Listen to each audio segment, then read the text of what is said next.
नरेंद्र मोदी ने जंग के बीच यूक्रेन की राजधानी कीव पहुंचकर जेलेंस्की से मुलाकात की। यूक्रेन इस वक्त दुनिया की सबसे खतरनाक जगहों में से एक है।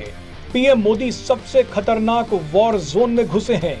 इसी बीच पीएम मोदी की सुरक्षा में खड़े यूक्रेनी कमांडोज को देखकर सब हैरान हो गए। यूक्रेन के कमांडोज पीएम मोदी का जलवा देखकर भौचक्के के रह गए। भारत को दूसरों की निस्बत ज्यादा जानता हूं। आज का भारत नरेंद्र मोदी का है। यूक्रेन और रशिया की जंग जो असल महाज तय करेगी वो यूरोप का लैंड कहां जाता है कहां नहीं जाता, उससे हटके वो आर्कटिक के ऊपर तय करेगी। ये एक बोल्ड स्टेप कहा जा रहा है कि इस सिचुएशन में भी उन्होंने ट्रेन में सफर किया, लेकिन जब वो पहुंचे कीव तो इंडियन डायस्पोरा बड़ी तादाद में मौजूद था वहां पर। आप गेम समझिए, पहले रशिया गए थे क्योंकि जिसने अग्रेशन करा है, जो सबसे पहले घुसा है, जिसने अटैक करा है, सबसे पहले आपको उसको समझाना पड़ेगा। इन दी एंड तुम्हारा पूरा देश जो है पुतिन ना पार्किंग लॉट बना देगा।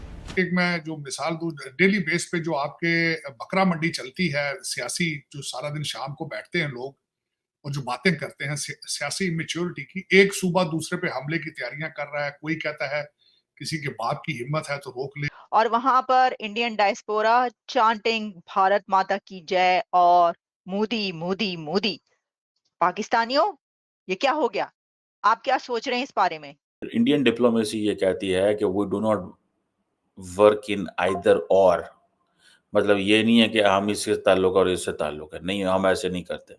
We go with all. Vladimir Putin will turn Ukraine into a parking lot. और मुझे लगता है यही चीज डोवाल साहब उनको समझाएंगे कि देखो, ये जो वेस्ट वाले हैं, चाहे अमेरिका चाहे नेटो, उन्होंने आपसे क्या बोला है मिस्टर जेलेंस्की, अगर पीस करना है आपको रूस को और यूक्रेन को साथ, यानी कि पुतिन और जेलेंस्की को एक साथ बैठा के और इनसे बोलना पड़ेगा, भाई बात करो कि ये क्या हो गया। तो देखिए, वो तो हर जगह पर यही करते हैं। मैं आपको बताती हूँ क्यों करते हैं। क्योंकि इंडियंस अपने कंट्री को, भारत को अपनी माँ समझते हैं। वो अपनी इस धरती को, इस प्लेनेट को भी माँ कहते हैं।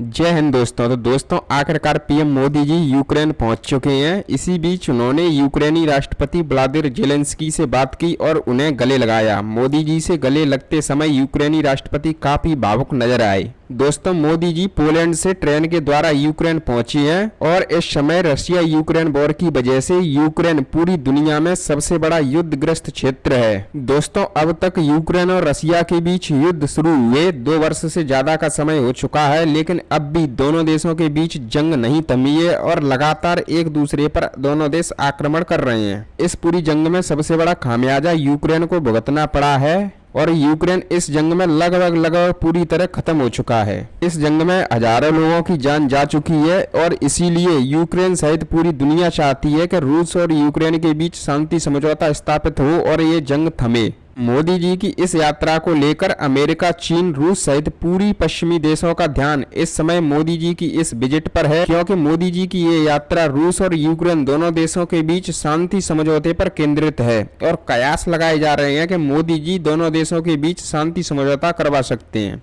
दोस्तों, यूक्रेन पहुंचने से पहले मोदी जी ने पोलैंड में कहा था कि किसी भी समस्या का समाधान रणभूमि में नहीं हो सकता। दोनों देशों के बीच शांति समझौता तभी हो सकता है जब दोनों देश आपस में बैठकर आमने सामने बात करें और अपने मुद्दे सुलझाएं। और दोस्तों, दोनों देशों के बीच हो रहे युद्ध की वजह से ही मोदी जी की ये यात्रा अपने आप में अहम मानी जा रही है। क्या हो सकता है, अभी जब टॉक्स हो रही हैं ज़ेलेंस्की साहब की और मोदी साहब की, फाइनल कम्युनिके से पता चलेगा कि क्या होने वाला है। लेकिन जितने भी वेस्टर्न कैपिटल्स हैं वो बड़े खुश हैं इस हवाले से कि जी मोदी साहब यूक्रेन पहुंचे हुए हैं। और ज़ेलेंस्की और बाकी लोग बड़े डिसअपॉइंटेड थे जब नरेंद्र मोदी पहुंचे रशिया और उन्होंने कहा जी कि ब्लडी क्रिमिनल से मुलाकात कर रहे हैं नरेंद्र मोदी। ये वर्ड बोले गए थे कि दुनिया की सबसे बड़ी डेमोक्रेसी का लीडर वर्ल्ड की दुनिया की सबसे ब्लडी जो क्रिमिनल है उससे जफीर लगा रहा है। ये ज़ेलेंस्की के वर्ड है, ठीक है जी।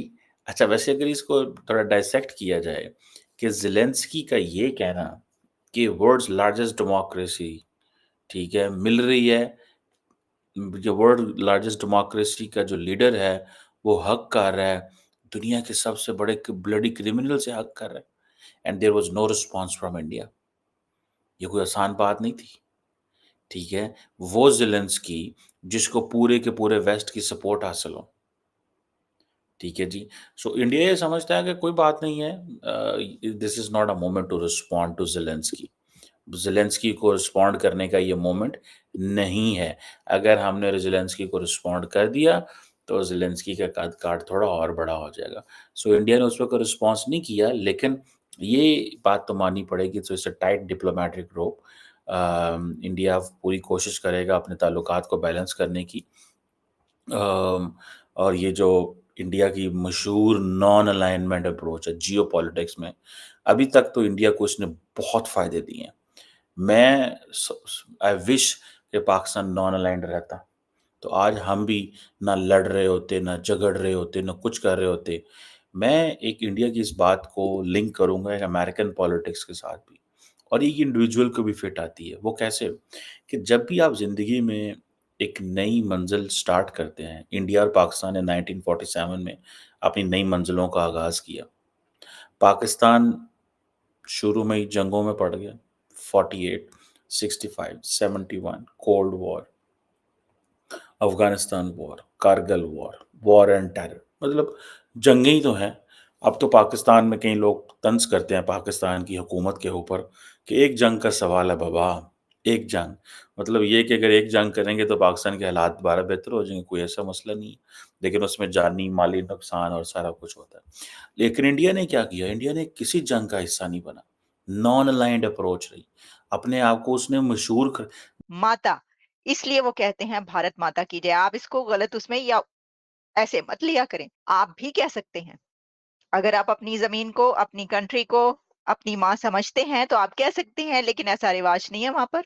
और वरना आप कह सकते हैं, पाकिस्तान माता नहीं तो आप माँ कह सकते हैं। पाकिस्तान माँ की जय, या जय नहीं कहना चाहते तो आप कह सकते हैं पाकिस्तान माँ ज़िंदाबाद। लेकिन जैसा मैंने कहा कि ये रिवाज, ये ट्रेडिशन, ये रूटीन, ये वर्ड्स जो हैं ये इंडिया के हैं। तो इंडियन डायस्पोरा इतना पावरफुल है यूक्रेन के अंदर, कीव में, या मुझे नहीं मालूम था, हमने नहीं सोचा था। लेकिन बहुत ज़्यादा लोग मिलने आए। आपको ज़रा पिक्चर्स दिखाते हैं हम जनाब, जब वहाँ पर लोग पहुँचे हैं तो कैसे उन्होंने इस्तकबाल किया है, ये देखें। ये देख रहे हैं आप? नरेंद्र मोदी साहब का वेलकम हो रहा है कीव में।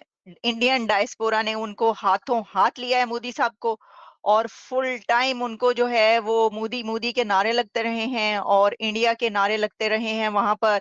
और मोदी साहब ने बड़े जबरदस्त तरीके से सबसे मुलाकात की है, और बहुत ज्यादा हम देख रहे थे।